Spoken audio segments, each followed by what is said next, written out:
Access road. Taped off at my gate, gravel crunching under my boots as the HOA sign stared back. Karen Whitlock, the HOA president, posted a claim and served her authority like it was already approved, insisting the road was HOA property. I held up the recorded right-of-way map, 1942, a physical document she didn't expect to see in my hands. "This is my road," I said. Finally, someone fought back. "The system shows that access rights exist outside HOA control, even when they claim the road. A recorded right-of-way map sits in the file stack that decides what's enforceable." Karen didn't walk up like a neighbor. She stopped at the mouth of my access road, feet planted on the gravel clipboard hugged to her chest. Click. "You have 30 days, she said. My daughter Emily stood beside Buttercup, with the lead rope looped around her hand. The pony flicked an ear. Emily's eyes were wide, waiting on my face. I kept my voice calm. 30 days for what Karen raised a paper. To remove the livestock. Chickens, goats, the pony. All of it. "Ma'am," I said, "this is my home." "It's Oak Meadows," she replied, like that answered everything. From the kitchen window, Sarah called Jack. "Who is that?" Karen turned her head, smile tight. "Karen Whitlock, HOA president." Sarah stepped onto the porch, dish towel in hand. "We're not in your HOA. Karen's gaze slid back to the gravel. That's when I understood she wasn't really here for my animals. She was here for the road. "You benefit from our standards," Karen said. "So you follow them." I nodded once. "Standards aren't jurisdiction." Her fingers tapped the clipboard fast. "This access road is HOA property." I blinked. "No, it isn't." "Yes, it is," she snapped and flipped the page so I could see the block letters. "Common area. Exclusive use. Maintained by the HOA." "Where's the deed?" I asked. Her eyes narrowed. "We don't need your permission to enforce." A curtain shifted across the street. Somebody was watching. Of course they were. Karen never showed up without an audience. Emily's grip tightened. "Dad, what does handle it mean?" Karen didn't look at her. "It means consequences." Sarah's voice sharpened. "Are you threatening our daughter's pony?" "It's not personal," Karen said. "It's compliance." Emily swallowed. Buttercup didn't do anything. "Emily," I said gently, "take her to the barn for a minute. Okay?" Karen gave a quick, brittle laugh. "Oh, now we're hiding evidence." I didn't react. "Go on, sweetheart." Emily led Buttercup away, glancing back like she expected someone to grab the rope. When they were out of earshot, Karen lowered her voice. "Your little farm is an eyesore. It drags down property values." Heat flashed through me hot, fast, then I locked it down. I spent 2 decades keeping my hands steady when things got loud. I wasn't about to lose control over a clipboard. "I'm going to say this once," I told her. "You are trespassing." Karen scoffed. "Trespassing on an HOA road." I pointed toward the rusted survey marker by my gate. "See that pin? That's a line, not a suggestion." Karen's mouth tightened. "You don't get to lecture me." I pulled out my phone. The screen lit. Beep. Her chin lifted. "Call whoever you want." Sarah stepped closer. "Jack our deed." "I know," said, eyes still on Karen. "And she knows I know." Karen shoved the notice forward. I didn't take it. "Read it. 30 days. Restore the road to community standards. Gravel isn't approved. Gates aren't approved. Sign here. I stared at the signature line. I don't sign threats. Her cheeks flushed. Oak Meadows has rules. Not on my property, I said. It's not your property, she snapped, jabbing a finger at the gravel. That road belongs to us. Behind her, the neighborhood sat in perfect rows, matching roofs, matching lawns, matching mailboxes. Karen stood on the border like a customs officer trying to move the border with a sheet of paper. Sarah said, Karen, leave. Now. Karen ignored her. If you don't comply, the HOA will pursue remedies. Remedies, I repeated. Like what? Her smile returned thin and satisfied. A lien, court action, removal. The last word landed heavy. For a second, I saw Emily's empty stall. I saw Buttercup's hoofprints fading off into someone else's trailer. I saw my daughter learning a new kind of fear, one delivered by letterhead. That was the line.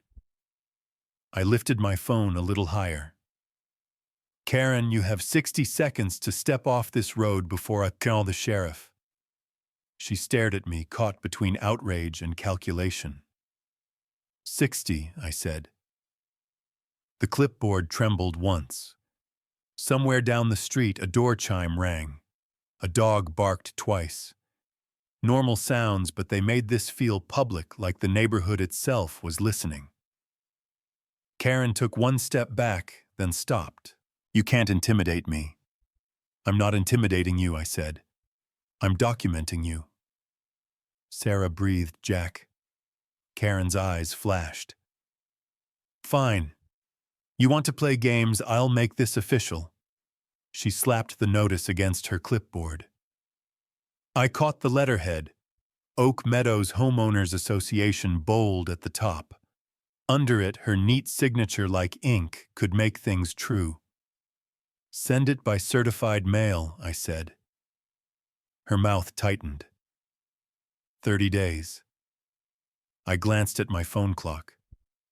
You've got 45 seconds. Her nostrils flared. She took another step back, then another, like the gravel itself offended her shoes. She turned and walked to the sidewalk, muttering like the world had betrayed her.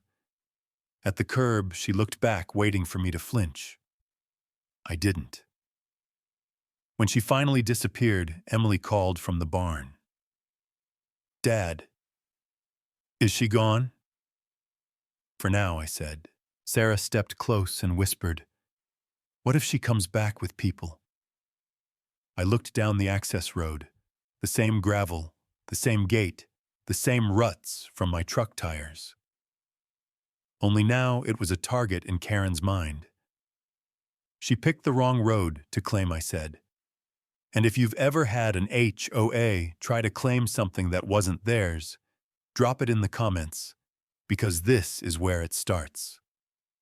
The next morning, I skipped the porch routine and went straight to my workbench in the garage, the one place where panic couldn't settle. I spread our closing packet out like a map. Deed, survey, title insurance, pages I'd trusted because I wanted peace to be permanent. After Karen planted herself on my access road, paper didn't feel harmless anymore. Sarah hovered in the doorway, phone in hand.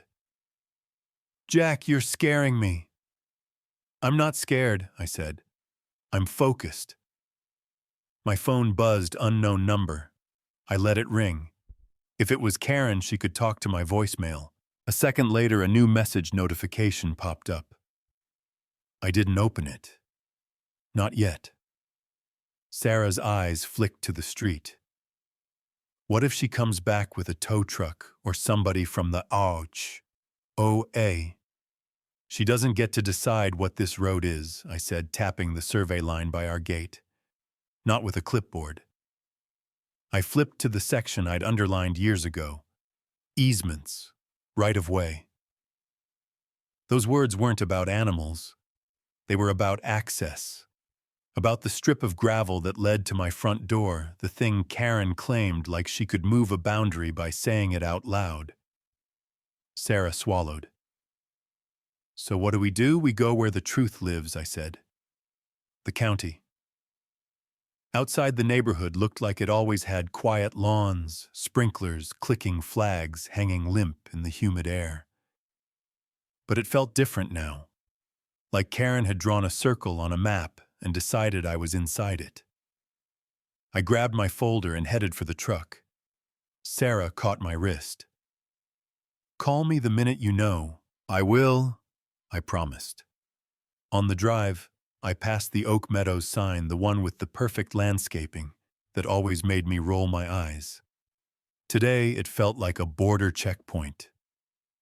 I pulled into the county building lot and sat for a second, with my hands on the wheel, forcing my breathing down into something steady. The records office smelled like old air conditioning and stale coffee.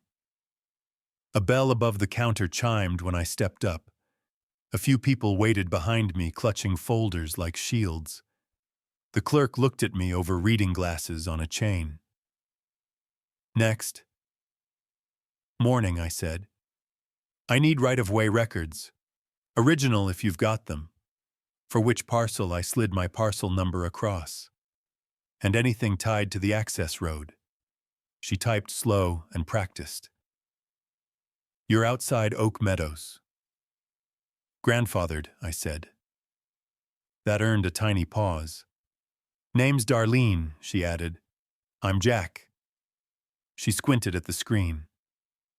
Okay. Deed survey. Now you're asking about an easement. Right of way, I said. Recorded. Darlene leaned back. Oh, a trouble. I didn't have to answer. My face did it. She exhaled like she'd heard the same song too many times. They always start by claiming something they didn't pay for, she said. Fence line, mailbox, a patch of grass, and then the road. My jaw tightened. She said the access road is HOA property. Darlene's mouth pulled to one side. Did she now? She stood. All right. This one's not just click and print. Come on. She led me into a cooler back room lined with flat drawers. She pulled one out and slid a rolled map onto the table, then pinned the corners with weights like she was keeping history from curling away. Darlene traced a thin line that matched my driveway. There. That's your right-of-way. My throat tightened. What date? She pointed to the margin. Recorded right-of-way 1942. Stamped, not scribbled. Final. Filed before Oak Meadows existed, Darlene said, tapping the year. Before their covenants and bylaws. Before anybody started measuring lawns with a ruler. I read it again anyway, like repetition could turn it into armor. So, the HOA doesn't own it. Darlene gave me a look that was half pity, half satisfaction. This road was never HOA property. Not in 2024. Not in 2004. Not ever. My phone vibrated. Sarah, I answered. Any news? She asked, voice tight. I'm looking at it, I said. Recorded right-of-way, 1942. A breath left her like she'd been holding it all night. So she lied. She claimed, I said. There's a difference. Darlene snorted softly like she approved. Can you get a copy? Sarah asked. Certified, I said, looking at Darlene. Can I get certified copies? 3, Darlene said. If you're smart. I'm trying to be. While she disappeared into the back office, I stared at that thin line on the map. The access road wasn't just gravel. It was my daughter getting home from school. It was my wife carrying groceries. It was my front door not being held hostage by a committee. Darlene returned with paperwork and a plastic sleeve. Sign here. I signed. She lifted a stamp and brought it down hard. Thunk. Filed. She slid the certified copy toward me. Keep that safe. I will. Darlene lowered her voice. Listen, Jack. Having the truth doesn't stop people like her. I tucked the document into my folder. What does A record, she said. Witnesses. And a spotlight. I nodded once. I can do records. She held my gaze. Good. Because she can't touch you, but she will try. Out in the hallway, my message notification buzzed again. I opened it. From Oak Meadows, HOA President. Subject final notice. The envelope arrived like a slap. Oak Meadows letterhead. Bold. Official. Heavy with the kind of authority Karen loved to pretend she had. Sarah stood at the kitchen counter as I tore it open. Emily was at the table, coloring, humming softly, trying to keep the house normal. Inside was a single page. $500 fine. Violation unauthorized livestock. I stared at it until the words blurred. Sarah whispered, After you showed them the right of way. They don't care, I said. Emily looked up. Dad, what's a fine? It's a bill somebody sends when they want you scared, I said gently. Her brow furrowed. But we didn't do anything wrong. No, sweetheart. We didn't. Karen didn't want compliance. She wanted surrender. That night I didn't raise my voice. I didn't storm down the street. I sat at my workbench and built my response the way I'd built everything else in my life, measured careful by the book. I wrote a letter. Not emotional. Not angry. Just facts. My property is accessed by a recorded right-of-way filed in 1942, never conveyed to the Oak Meadows HOA. Enclosed certified copy. I printed 3 sets. County seal, stamp, clean edges. Paper can be a weapon if you know how to hold it. The next morning I drove to the post office. The air inside smelled like cardboard and tape. A line of people waited under fluorescent lights, holding packages and patience. When it was my turn, the clerk glanced at my envelope. Certified, yes, ma'am. She slid it onto the scale. The printer spit out a receipt with a sharp, mechanical zip. Received. Tracking number. Proof. I tucked it into my wallet like it mattered more than cash. Because it did. On the way out, I passed the community mailbox cluster. A few neighbors stood there, sorting envelopes, chatting quietly.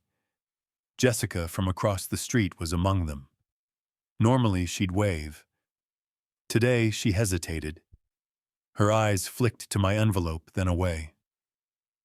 Rumors moved faster than facts in Oak Meadows. Karen made sure of that. By the end of the week, another envelope came. $1,000 fine. Late fee. Administrative processing. Sarah's hands shook as she read it. This is insane. It's deliberate, I said.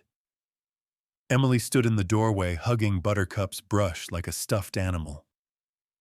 Are they going to take her? No, I said quickly. No one is taking anything.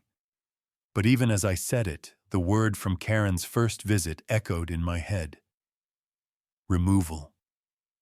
The next day, I was fixing a loose board on the gate when I heard whispering across the street. 2 women stood near a driveway, heads close together. One glanced toward my access road, like it was contaminated. I straightened slowly. They turned away too fast. Isolation. That was part of it. Make the target feel alone. Make him fold. I wasn't folding. I sent another letter disputing the fines attaching the right-of-way, again attaching the county certification, again attaching the tracking number that proved they'd signed for it. Silence. Then another envelope. This one wasn't just a fine. It was a threat. Notice of intent to file lien. Sarah read it aloud, voice cracking. They can't do that, can they? Not legally, I said. Emily's pencil stopped moving. Dad. I crouched beside her chair. Hey. Look at me. Her eyes were glossy. We're okay, I said softly. This is grown-up paperwork. It sounds scary, but it's not stronger than the truth. She nodded, but fear doesn't vanish just because you name it. That evening, my phone buzzed. A neighborhood forum notification. Oak Meadows community updates. Someone had posted, "Has anyone else noticed the smell coming from the farm property?" Another comment. Property values are at risk if this isn't addressed.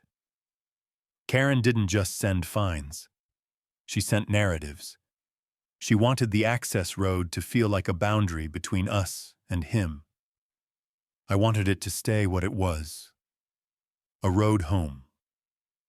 3 days later, a thick envelope arrived from the HOA management company. Inside was a document titled Draft Claim of Lien. My name, my address. Amount due $1,500. And at the bottom, Karen Whitlock, President Oak Meadows, HOA. Her signature sat there in ink, confident and careless. Sarah covered her mouth. She actually did it. She thinks she can, I said. My hands were steady, but my stomach was cold. Because signing something like that wasn't just bullying. It was fraud. Outside, dusk settled over the access road. The gate cast a long shadow across gravel Karen believed belonged to her. I stood there for a moment, listening to the distant hum of sprinklers, the soft cluck from the coop, Emily laughing faintly in the barn. Normal life under siege by paper. My phone rang. A number I hadn't seen in years. I answered.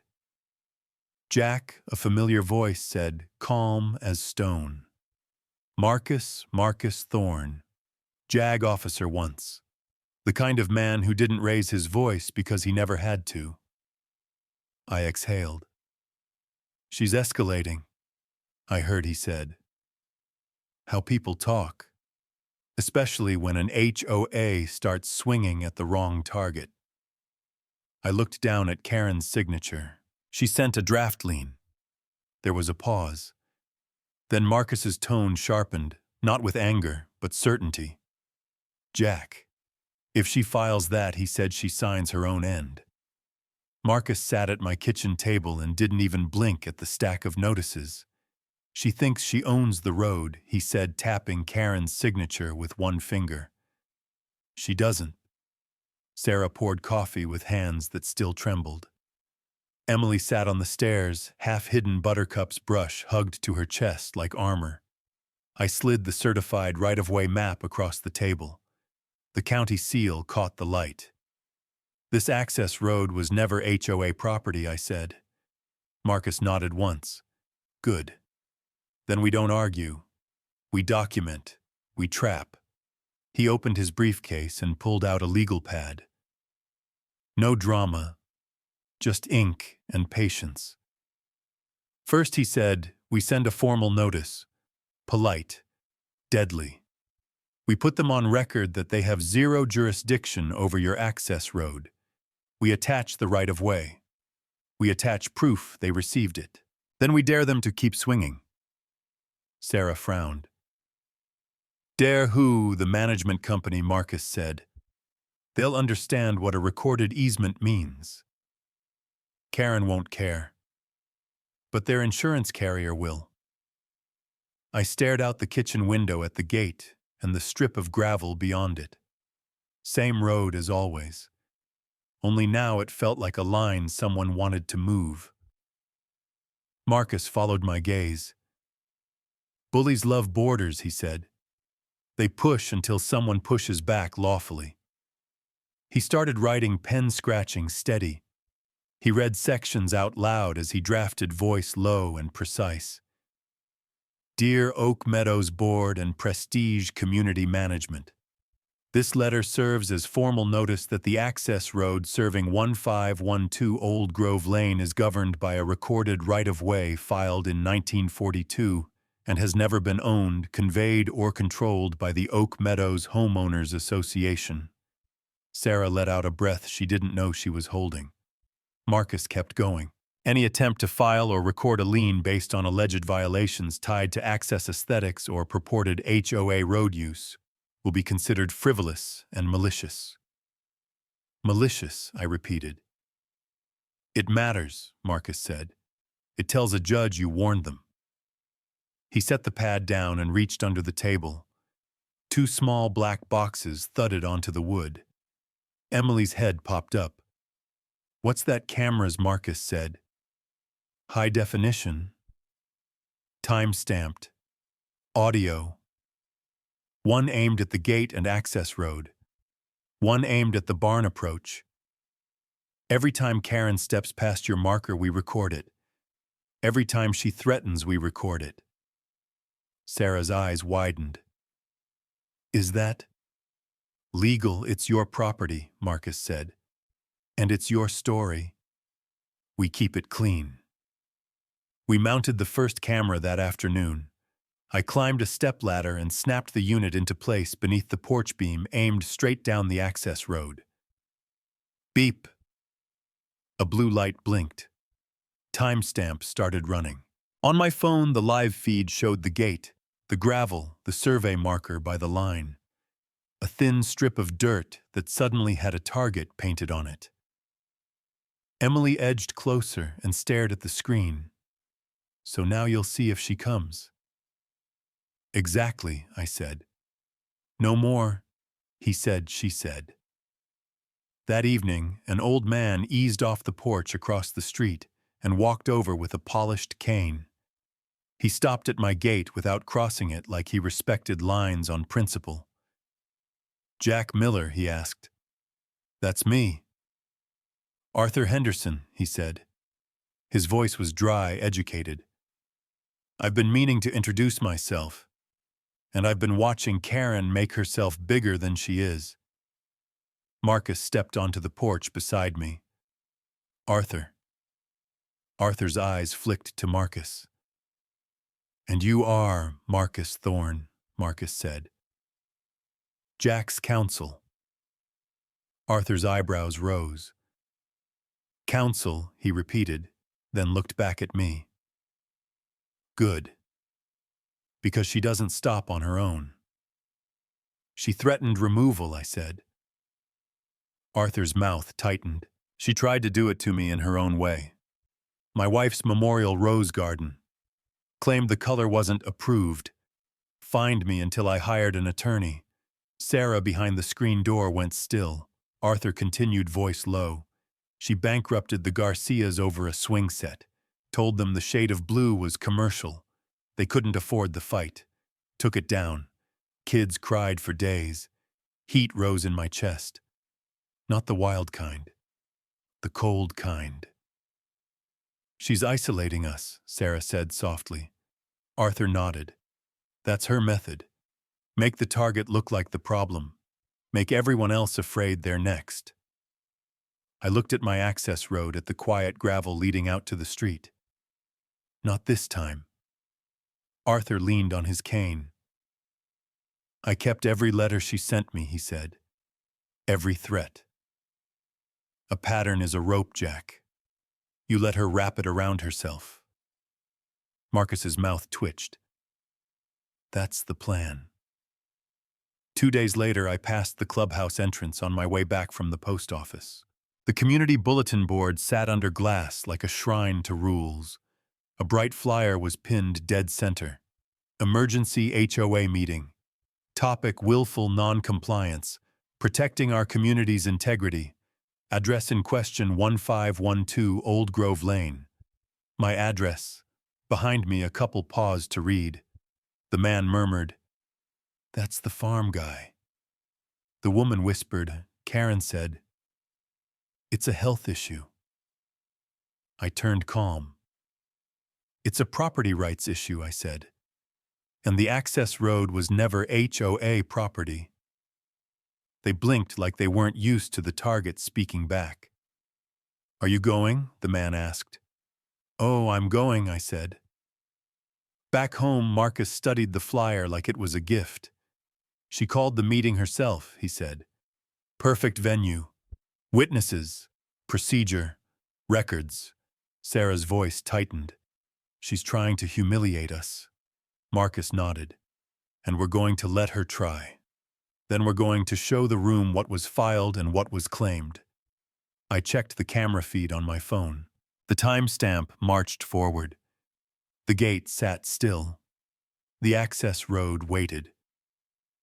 Arthur came by near dusk, cane tapping softly on the porch step. He read the flyer, then looked at me with something like approval. "She wants a Coliseum son," he said. He smiled thin and certain. "Good. Let her have it." The clubhouse parking lot was full enough that I had to park along the curb, tires kissing the grass like I was already breaking somebody's rule. Through the glass doors, the noise hit first voices layered over each other, chairs scraping, someone laughing too loud. Oak Meadows didn't gather like this for potlucks. It gathered like this for punishment. Sarah squeezed my hand. "Keep it calm," she whispered. "I will," I said and meant it. My pulse was steady, but my jaw felt locked. Emily stayed home with Buttercup. Sarah had insisted. "No kid needs to see grown-ups act like this," she'd said, and she was right. Still, when I walked in, I felt her absence like a missing weight on my shoulder.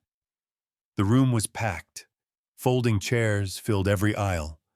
Men in golf polos stood with arms crossed.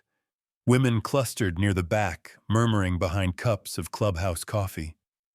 A few teenagers leaned against the wall phones, out hungry for drama. At the front, Karen sat behind a long table with a nameplate that read "President" in block letters. She'd dressed like she was running for office, bright blouse, crisp blazer, hair sprayed into place. When she saw me, her smile widened, the kind you give right before you cut a ribbon. She tapped the gavel. Tap, tap. "Call this emergency meeting to order," she said. The room quieted, but not out of respect, out of curiosity. Karen folded her hands, letting the silence stretch just long enough to feel like control. "Thank you all for coming," she began. "It's unfortunate we have to address ongoing willful non-compliance by a property that continues to undermine our community standards." Whispers moved like wind through dry grass. She lifted a sheet of paper. "The issue before us is simple. Mr. Jack Miller has been illegally using an HOA access road, refusing to comply with our covenants, and keeping unauthorized livestock on a property that impacts our property values." A man in the second row muttered, "About time." Karen nodded at the sound like it was applause. "We have attempted to resolve this amicably. We have issued notices. We have issued fines. And still, Mr. Miller refuses to comply." Sarah's fingers dug into my arm. I could feel her anger. I kept my eyes on Karen. She leaned forward. "This access road is HOA property. It is maintained by HOA dues. It is not a private driveway for a farm operation. If we allow one person to ignore the rules, we invite chaos." "Chaos," someone echoed, half a scoff, half agreement. Karen turned her head, pleased. "Exactly. Tonight the board will vote on further action, including lien proceedings to protect the integrity of Oak Meadows." That word "lien" landed like a brick. I stood before she could savor it. "Madam President," I said, voice even, "my name is Jack Miller. I'm here to respond." Karen's smile tightened. You may speak, she said, like she was granting mercy. But please remember, this is a formal meeting. We will not tolerate disruption. Good, Marcus said beside me. The room turned at once. Marcus Thorne looked out of place and perfectly placed at the same time, dark suit, clean lines, briefcase in hand. He didn't glare. He didn't posture. He just walked with me toward the front like he belonged there. Karen's eyes narrowed. And you are Marcus, set the briefcase on a side table. Marcus Thorne, counsel for Mr. Miller. A low murmur rolled through the crowd. Karen lifted her chin. This is an HOA meeting, not a courtroom. No, Marcus said pleasantly. But it is a proceeding with minutes, votes, and legal consequences, which is why facts matter. Karen's cheeks colored. We have facts. So do we, Marcus replied. He opened the briefcase and pulled out a small projector, a bundle of cables, and a remote. The equipment looked simple, but the gesture felt like a switch flipping in the room. Karen pointed a manicured finger. Absolutely not. We did not approve. You approved due process, Marcus said, still polite. And you approved Mr. Miller's right to be heard. A man in the back called, "Let him show it." A few voices joined.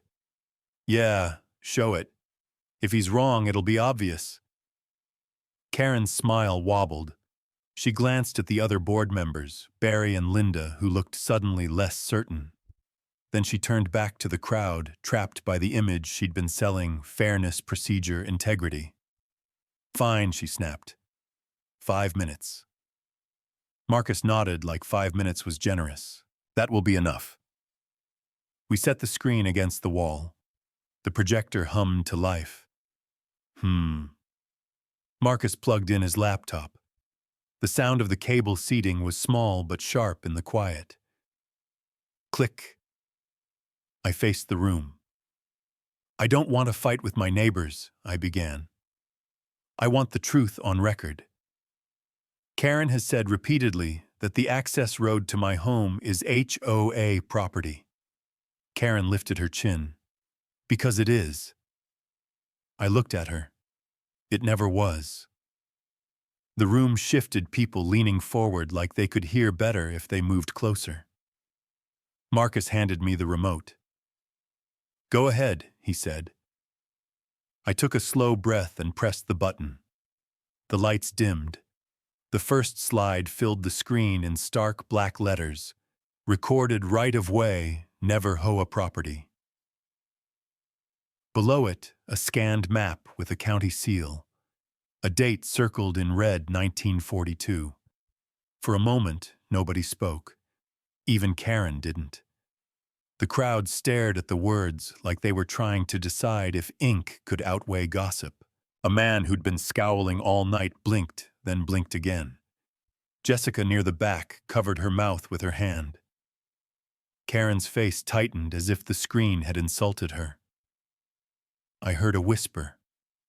Right of way. Another that's filed. I turned slightly so my voice carried. This is a certified county record. It shows the access road was recorded decades before Oak Meadows existed. It was never conveyed to the HOA. It was never HOA property. Karen's jaw worked once. That's Marcus's voice, cut in calm and clear. Madam President, you told this community you had jurisdiction. You issued fines. You threatened a lien. And you did it while this document existed. Karen's eyes flashed toward the screen, then to me, as if she could will it to disappear. The projector hummed. The gavel sat untouched. And Karen's smile, her confident ribbon-cutting smile, finally cracked. I clicked the remote again. The right-of-way map zoomed in until the thin line that matched my access road looked like a blade across the screen. The county seal sat in the corner, dull and official, like it didn't care about Karen's feelings. Karen stood halfway out of her chair. This is not relevant to community standards. Marcus didn't raise his voice. He didn't need to. It's relevant to jurisdiction, he said. And jurisdiction is the only thing that matters when you threaten a lien. A man near the aisle frowned. So the HOA doesn't own the road. Faced the room. This road was never HOA property, I said. Not ever. Karen snapped.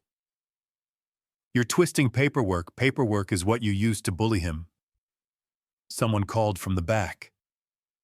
Heads turned. Karen's eyes darted, looking for allies. Barry and Linda stared down at their folders, like they'd suddenly become fascinating. I pressed the remote again. The next slide was a photo of the certified receipt from the post office. A tracking number, a date, a signature block. Received. I heard the sharp intake of breath from Sarah beside me. I sent this to the board, I said. Certified. You signed for it. After you had proof, you fined me anyway. Karen lifted a hand like she could swat the image away. We receive all kinds of mail. It doesn't mean it's valid. Marcus stepped forward. Madam President, you were put on notice. Repeatedly. I clicked again. Another receipt. Another date. Another signature. Then another fine. The crowd's energy changed like a low current running through the folding chairs. People leaned forward.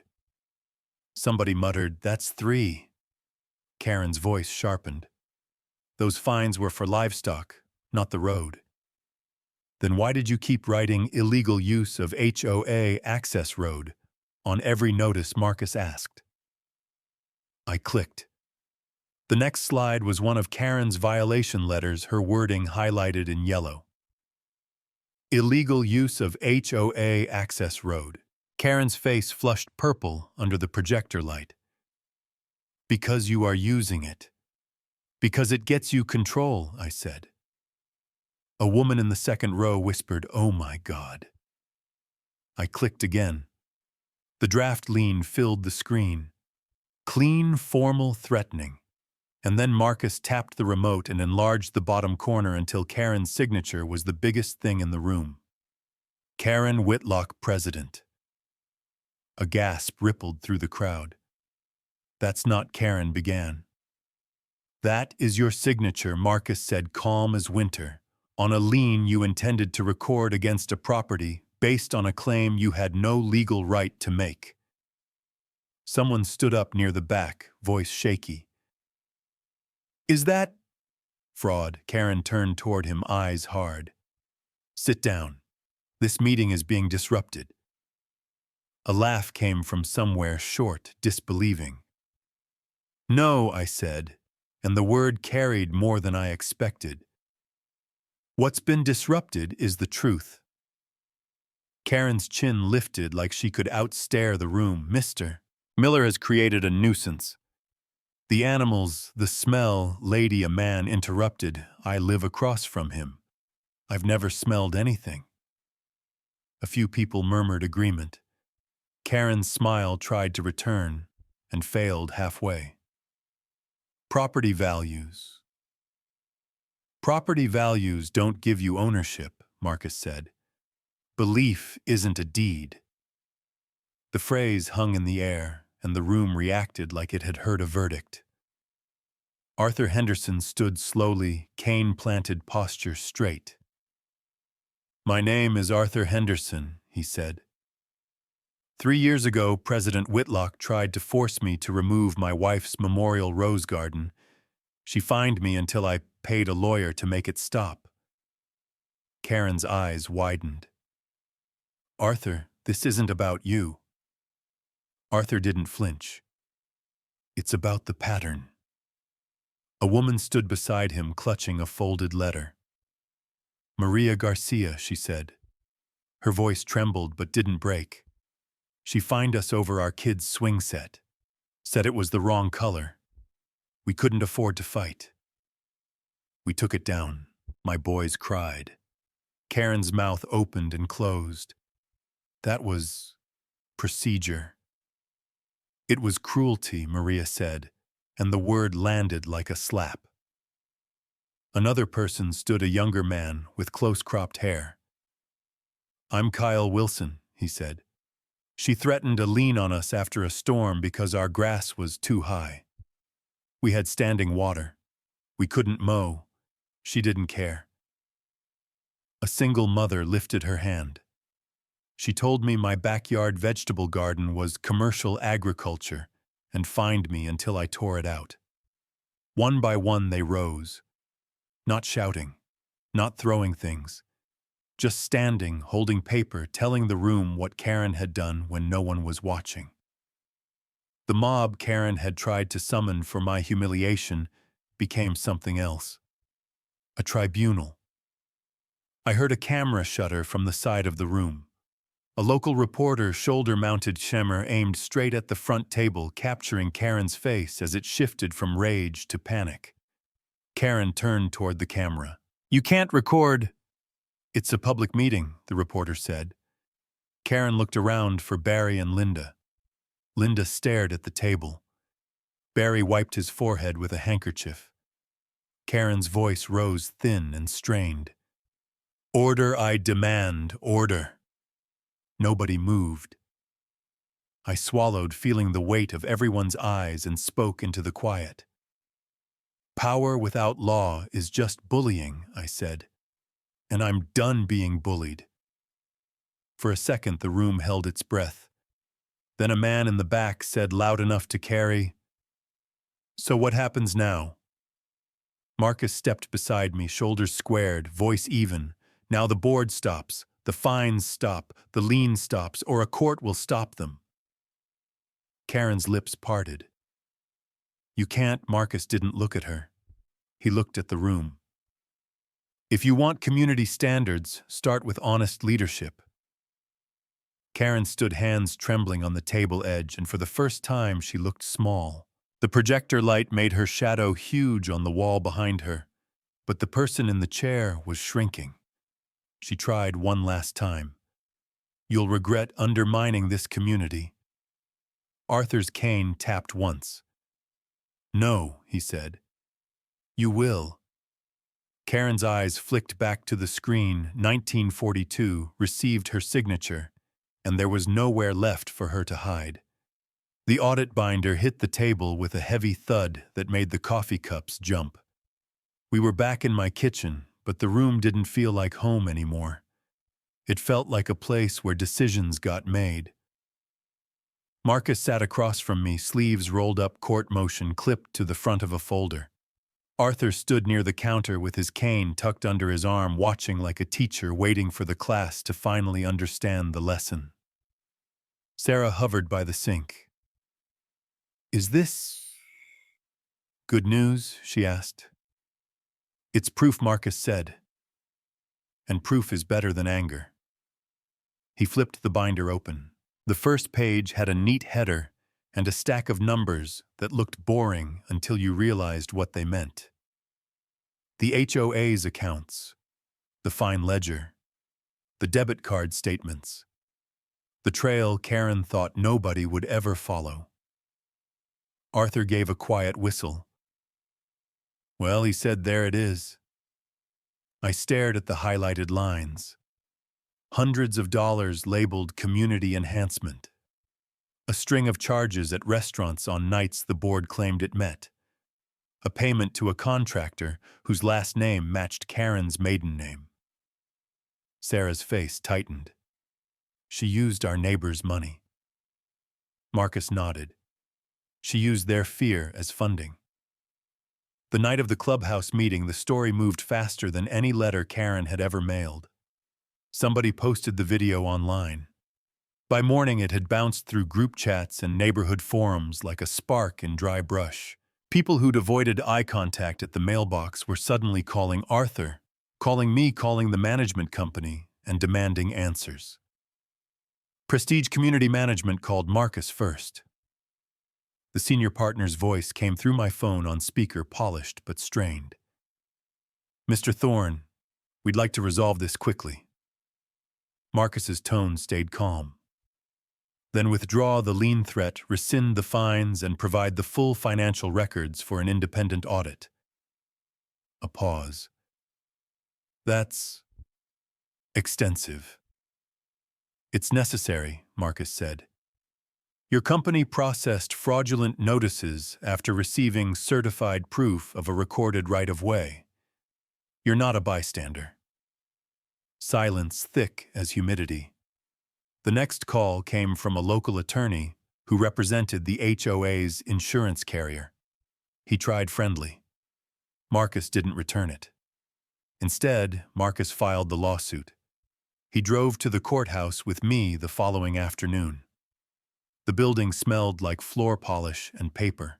We passed metal detectors and a bored deputy who barely looked up. Marcus slid the motion across the clerk's counter. The clerk stamped it with a practiced slam. Filed. The sound was small, but it felt like a gate locking behind us in the right direction. On the drive back, I asked, "Do you think they'll back off now?" Marcus didn't look away from the road. "Karen doesn't back off," he said. "She collapses." The audit accelerated after that. A court order, a neutral accountant, a deadline that didn't care about Karen's tantrums. And when the report finally arrived, it read like a map of every shortcut she'd taken to make herself feel powerful. Arthur and I started getting calls from homeowners I'd never met. Some were embarrassed. Some were furious. A few were almost relieved. "I paid 3 fines, and I thought it was my fault," one woman said, voice shaking. "She told me I was ruining the community."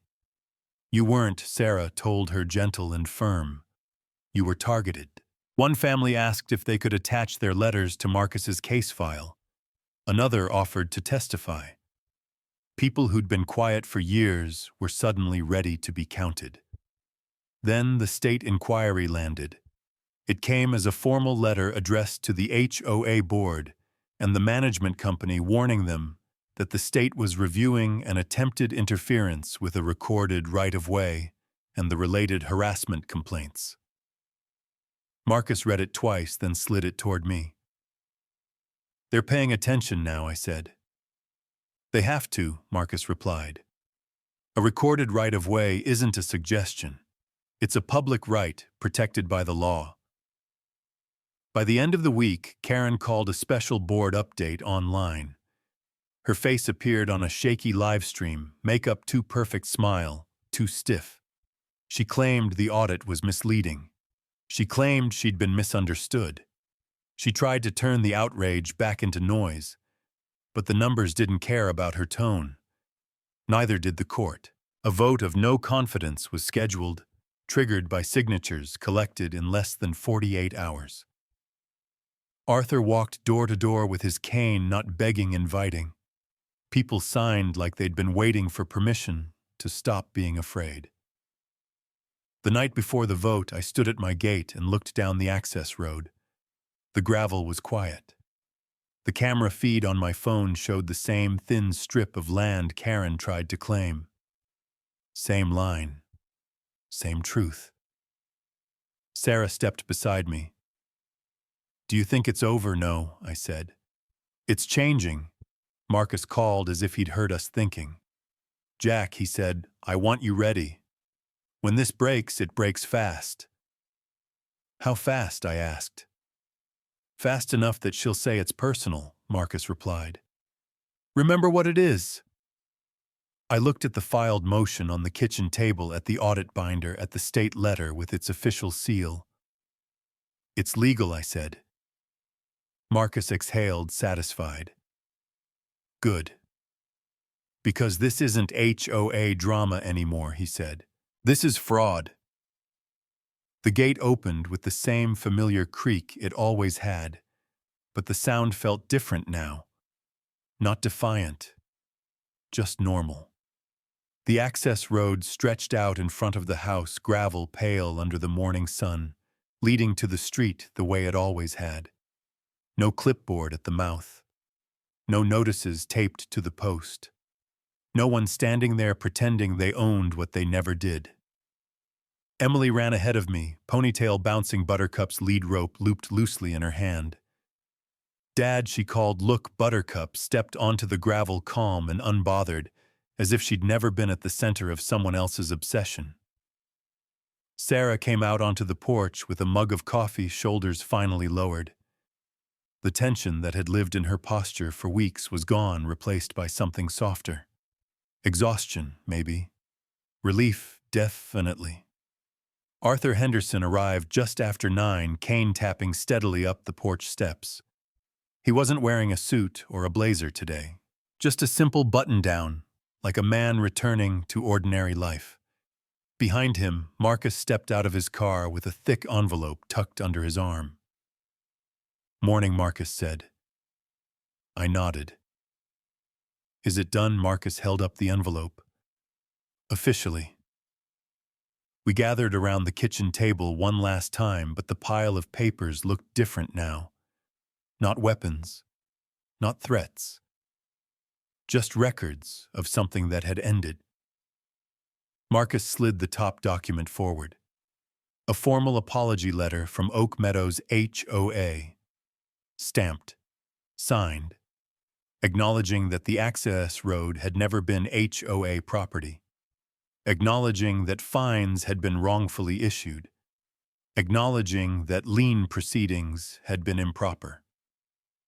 Sarah read the first paragraph and covered her mouth. They apologized, she whispered, like the concept itself was foreign. Arthur gave a dry chuckle. Not because they grew hearts, he said. Because they met consequences. Marcus nodded. The board voted Karen out. Barry and Linda resigned the same night. Prestige Community Management withdrew their involvement before the insurance carrier could drop them.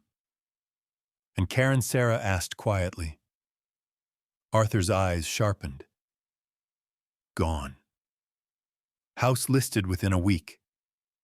She left before the civil claims could stack higher. Emily wandered in, listening. Who left? I crouched to her level. The lady who was bothering us. Emily frowned. Why was she so mad about the road?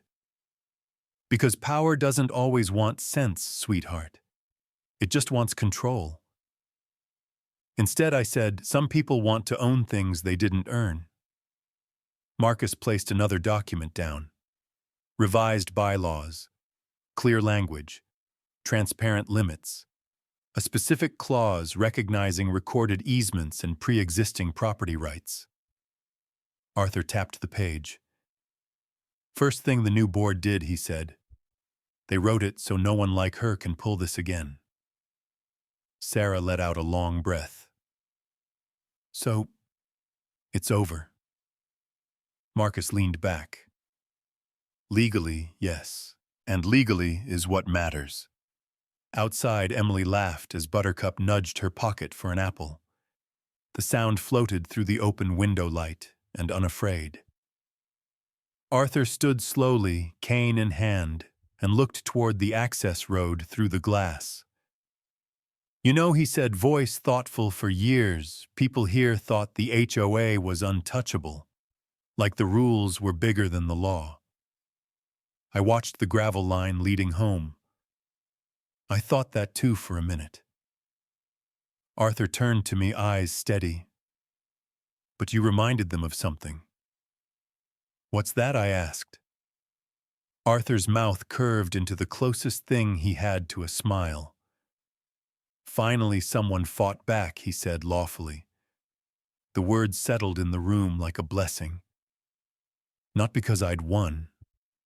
Because we'd been reminded that ordinary people could still stand up without becoming something ugly in the process. Sarah stepped beside me and slipped her hand into mine. I'm proud of you, she murmured. I shook my head slightly. I didn't do it alone. Arthur snorted. No tyrant ever falls to one person, he said. They fall when everyone stops whispering. Emily came back inside, cheeks flushed from running.